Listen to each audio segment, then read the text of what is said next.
Subscribe کے button پہ click کریں، بیل کے آئیکن پہ کلک کیجئے تاکہ ہر نئی ویڈیو کی نوٹیفیکیشن آپ کو مل جائے۔ جی علی بھائی کوشچن ہے، اگر کوئی نافرمان اور بدبخت قسم کا بیٹا اپنے باپ کی دولت اور جائیداد کو حاصل کرنے کی خاطر یہاں تک پستی میں گر جائے کہ اس لالچ میں اپنے باپ ہی کو قتل کر ڈالے، نعوذ باللہ من ذالک، جیسا کہ الیکٹرانک میڈیا پر آئے روز ایسی دل خراش خبریں سننے کو ملتی رہتی ہیں، تو ایسی تشویشناک صورتحال میں کیا اسلام اس چیز کی اجازت دیتا ہے کہ ایسے بدبخت بیٹے کو اسی باپ کا وارث بنایا جائے؟ قطن اسلام اجازت نہیں دیتا، نہ اسلام کے مزاج میں یہ بات بیٹھتی ہے۔ جامعہ ترمذی اور سنن ابن ماجہ میں صحیح سند کے ساتھ حدیث ہے، نبی صلی اللہ علیہ وآلہ وسلم نے فرمایا قاتل اپنے مقتول کا وارث نہیں ہو سکتا۔ یہ جنرل حدیث ہے، یعنی اگر کوئی بیٹا باپ کو قتل کر دے یا باپ بیٹے کو قتل کر دے یا بھائی بھائی کو قتل کر دے یا بیوی شوہر کو قتل کر دے یا شوہر بیوی کو قتل کر دے، یہ سارے کے سارے ورژنز آپ کو الیکٹرانک میڈیا میں سننے کو ملتے ہیں۔ تو جس نے قتل کیا ہے نا، وہ اس مقتول کا وارث وہ نہیں ہو سکتا۔ تو ظاہر اب اس شرعی سزا کے طور پر اسے امپلیمنٹ بھی کرنا چاہیے، نبی علیہ السلام نے واضح فرما دیا۔ اگر یہ چیز امپلیمنٹ ہو جائے تو پھر تو کسی کو مارنے کا سوچے گا نہیں، وہ زندگی میں ہی اس کے ہاتھ پاؤں اس کے آگے جوڑے گا کہ میرے نام پہ کچھ داد لگا دے، مارنے کی کوشش نہیں کرے گا۔ یا ایک اور طریقہ اڈاپٹ کیا جاتا ہے کہ بعض اوقات قتل کرنے کے بعد وہ انگوٹھے لگوائے جاتے ہیں۔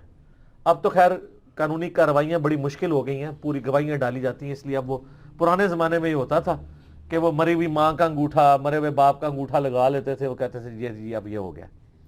اب اس طرح کی صورتحال نہیں ہوتی۔ تو کبھی بھی مقتول اپنے، یعنی جس نے اس کو قتل کیا وہ اب اس مقتول کے مال کا وارث نہیں بن سکتا اسلام میں۔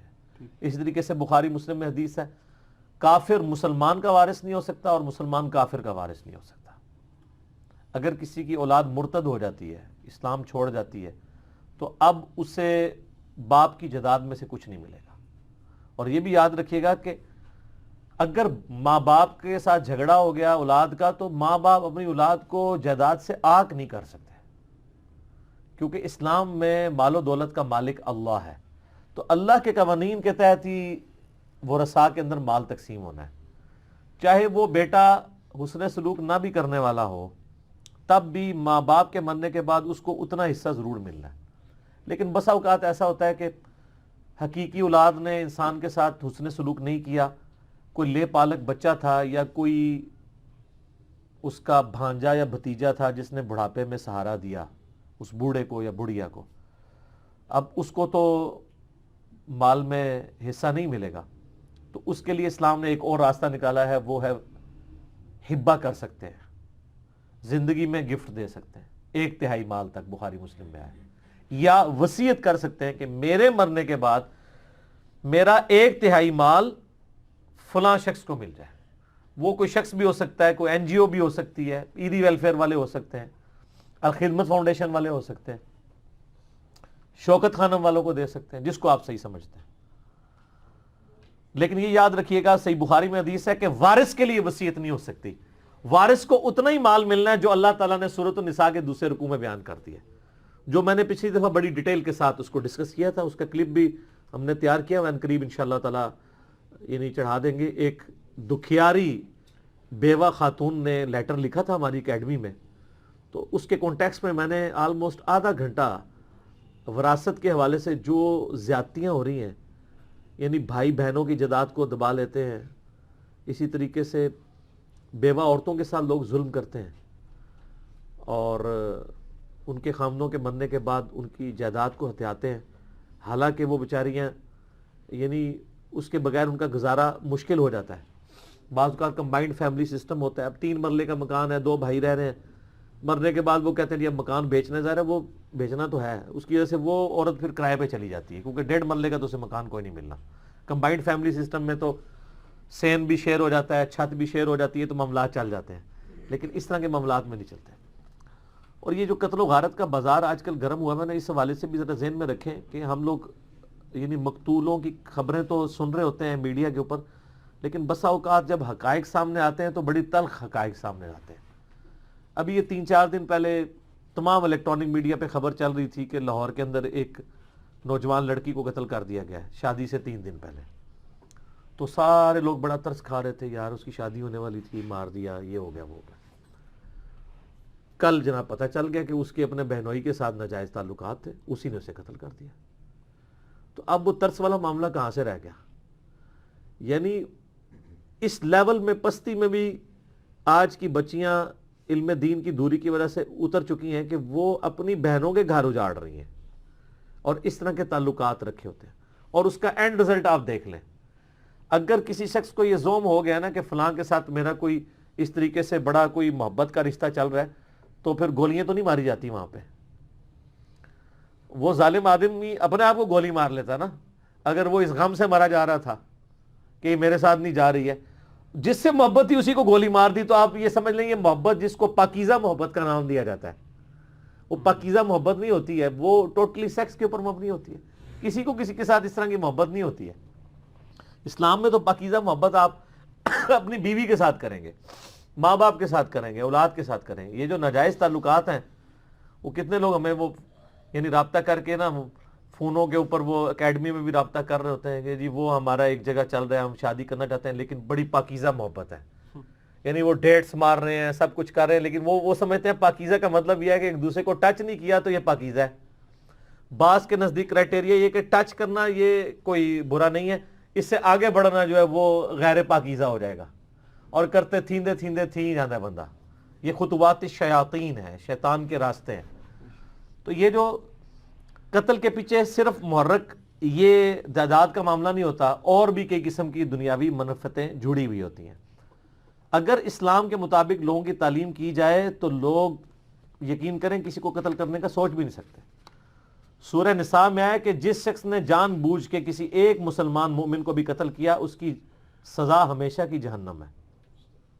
جی کتنا کریٹیکل معاملہ ہے. بخاری اور مسلم دونوں میں حدیث ہے قیامت والے دن سب سے پہلے قتل کے مقدمے کا فیصلہ ہوگا. ابو داؤد اور مسند احمد میں ایک حدیث ہے کہ نماز کے بارے میں سوال ہوگا, لیکن بخاری مسلم میں قتل کے مقدمے کا. اس میں تطبیق اور آپٹیمل سولوشن یہ ہے کہ حقوق اللہ میں سب سے پہلے فیصلہ ہوگا نماز کا, اور حقوق العباد میں قتل کا. جامعہ ترمذی اور سنن ابن ماجہ میں حدیث موجود ہے موقوفاً عبداللہ بن عمر بن عاص سے کہ ایک مؤمن کی جو حرمت ہے وہ کعبے کی حرمت سے بھی بڑھ کے. اور جامعہ ترمذی میں حدیث ہے کوئی شخص پوری دنیا کو تباہ و برباد کر دے, اللہ کے نزدیک یہ چھوٹا جرم ہے, اور ایک مسلمان کا قتل کرنا بڑا جرم ہے. ابو داؤد میں حدیث موجود ہے کہ نبی صلی اللہ علیہ وآلہ وسلم نے فرمایا کہ قیامت والے دن مقتول اپنے قاتل کو پیشانی کے بالوں سے پکڑ کے گھسیٹتا ہوا اللہ کے عرش کے پائے کے پاس پہنچ جائے گا اور کہے گا اللہ آج مجھے انصاف دلا, اس نے دنیا میں میری جان مجھ سے کیوں چھینی تھی. مقتول اپنے قاتل کو, اور اس حال میں کہ نبی اسلام فرماتے ہیں کہ اس کی رگوں سے خون بہ رہا ہوگا. اور سنن نسائی میں آگے الفاظ ہیں کہ حکمرانوں, وہ صحابی حدیث بیان کر کے کہتے تھے حکمرانوں کسی کے ناحق قتل کے اوپر معاونت مت کرو. اسپیسیفکلی حکمرانوں کے بارے میں. یہاں لوگ یعنی بعض اوقات جو ہے وہ اپنے فرقے کے بچانے کے لیے, بعض اوقات حب الوطنی کے نام کے اوپر ناحق لوگوں کو قتل کر دیتے ہیں, اور ان کو یہ پتہ نہیں کہ ایک بندے کو قتل کرنے کی وجہ سے آپ ہمیشہ کے لیے پھنس سکتے ہیں. دنیا میں آپ لاکھ جسٹیفیکیشنز گھاڑ سکتے ہیں کہ جی یہ وسیع تر مفاد میں ہم نے فلاں کو قتل کروایا ہے, لیکن اللہ کے حضور آپ کیا جواب دیں گے؟ بہت خطرناک معاملہ ہے.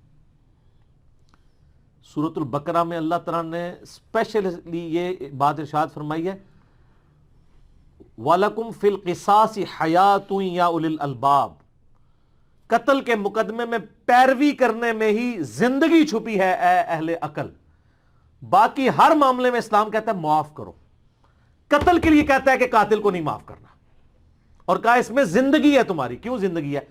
جب قاتل کو پتا ہوگا کہ میں قتل کرنے کے سبب پکڑا جاؤں گا تو وہ کبھی سوچے گا بھی نہیں کسی کو مارنے کا. جب اس کو یہ پتا ہوگا کہ میں شواہد مٹا دوں گا, صحت جرم سے انکار کر دوں گا, پولیس بھی تفتیش کے اندر جو ہے وہ لیم ایکسکیوزز گھڑ لے گی, جوڈیشری میں جا کے میں چھوڑ جاؤں گا, جس طرح سائیوال انسیڈنٹ میں ہوا ہے, پوری قوم نے قتل عام دیکھا ہے, اور اس پہ پرائم منسٹر صاحب نے ٹویٹ کی تھی کہ جی میں منطقی انجام تک پہنچاؤں گا. وہ مقدمہ پہنچا نہیں پہنچا, خود منطقی انجام کی طرف وہ جا رہے ہیں. اور اب آخرت میں جو انہوں نے اللہ کے حضور جواب دینا ہے, اس ایک کیس کو یہ بنا دیا جاتا نا عبرت. مجھے پرانے حکمرانوں پہ تو اس حوالے سے کم غصہ آتا ہے کیونکہ چلے وہ تو ہے ہی کرپٹ تھے نا, جو مومن ہونے کا دعویٰ کرتے تھے, جو ماڈل ٹاؤن قتل کے اوپر بولا کرتے تھے, ان کے اپنے دور حکومت میں جو قتل ہوا ہے اس کی کوئی پیروی نہیں ہوئی, 3 کروڑ کا چیک دے کے فارغ کر دیا.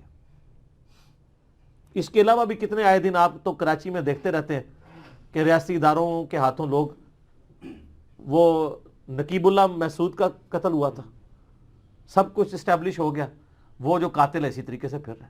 تو پھر سر جب رول آف لا نہیں ہوگا تو پھر آپ یہ ایکسپیکٹ نہ کریں کل کو جب یہ ساہیوال انسیڈنٹ کے جو وہ یتیم بچے جب بڑے ہوں گے نا, تو جب آپ کے پیٹ چیریں گے نا اور آپ کے سینوں میں گولیاں اتاریں گے اور آپ پہ خود کچھ حملہ آور بن کے یہ مسلط ہوں گے نا, تو پھر آپ نے کسی سے گلہ نہیں کرنا, یہ آپ کے بوئے ہوئی چیزیں ہیں جو آپ کاٹ رہے ہوں گے. یہ بڑا خطرناک معاملہ ہے, قتل کو ہلکا نہ جانیں. اور نبی علیہ السلام کی حدیث ہے ابو داؤد کے اندر کہ قتل کا جو دیت ہے نا وہ 100 اونٹ ہے, کم از کم 1.5-2 کروڑ روپے بنتا ہے پاکستانی آج کل. اور یہ کیا کہتے ہیں, مرنے والوں کو 25 لاکھ کا چیک, زخمیوں کو 5 لاکھ کا چیک. اور 25 لاکھ بھی کبھی کبھی, زیادہ تر تو ہوتا ہے کہ شہید ہونے والوں کو 10 لاکھ یا 15 لاکھ کا چیک اور زخمیوں کو 5 لاکھ کا چیک.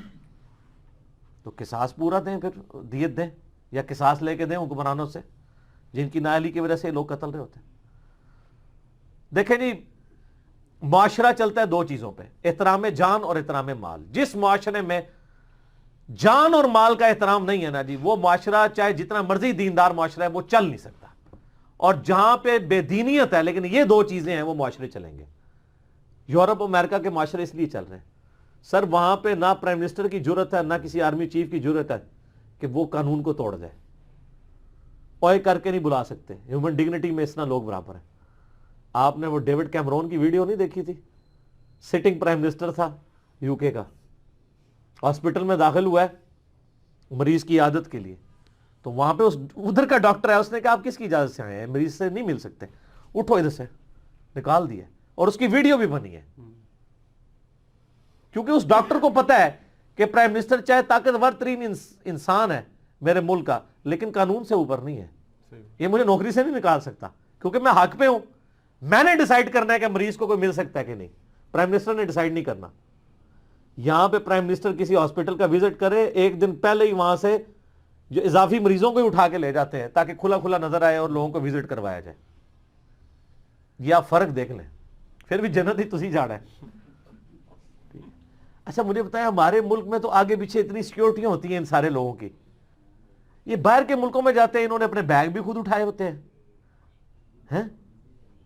ان ایئرپورٹس کے اوپر ان کے ساتھ ملازمین تو نہیں ساتھ چل رہے ہوتے ہیں کہ جو ان کی پیمپرنگ کر رہے ہوں, کوٹ بھی اتارتے ہیں تو یہاں پہ رکھ کے یوں چل رہے ہوتے ہیں.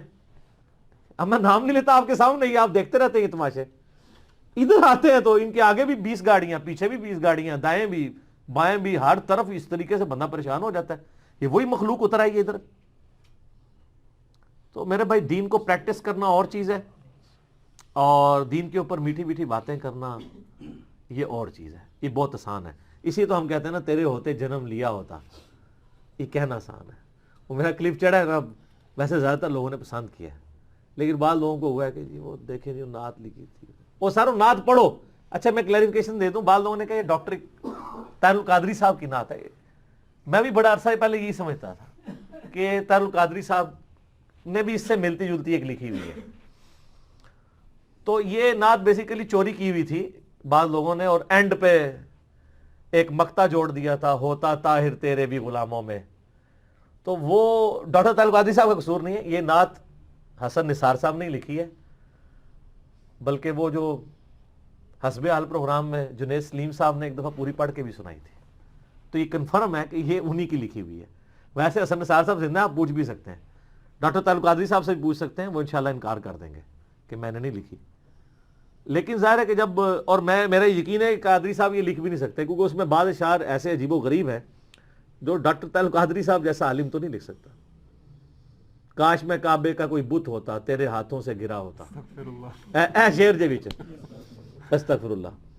اس کی وجہ یہ ہوتا کاش میں ابو جہل ہوتا اور تیرے ہاتھوں سے کلمہ پڑھ لیا ہوتا. چلو یہ سمجھ آتی ہے, بت ہونے کی تمنا تو نہیں آپ کر سکتے, اور بڑی بڑی عجیب چیزیں ہیں اس میں. لیکن میں اس کو اس طرح کریٹیسائز, یعنی میرا یہ کہنے کا مقصد تھا کہ ہم یہ نعتیں تو کہہ لیتے ہیں لیکن پریکٹیکلی ہماری زندگیاں اس کے مطابق نہیں ہوتی ہیں جو ہمارے بلنگ بانگ دعوے ہوتے ہیں. ٹھیک ہو گیا. جی نیکسٹ کوشچن ہے کیا مسجد میں موجود وضو خانہ یا مسجد کی چھت